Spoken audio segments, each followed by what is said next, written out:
Mixed numbers.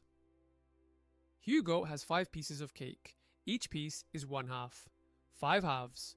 We write this as 5 over 2. But wait, that's more than 1 cake. I'd just say I ate 2 cakes and a half. Hugo's right. 2 cakes and a half.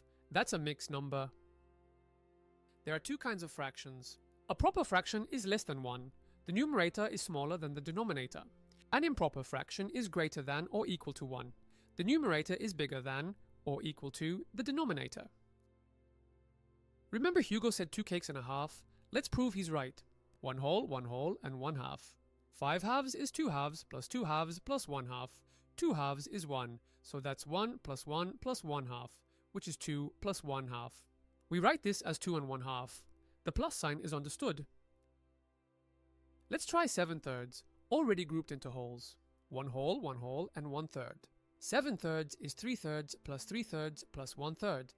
3/3 is 1, so that's 1 plus 1 plus 1/3, which is 2 plus 1/3.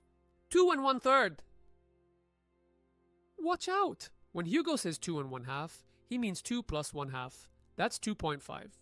2 times 1/2 is only 1. Very different numbers. Remember, mixed number means addition, not multiplication.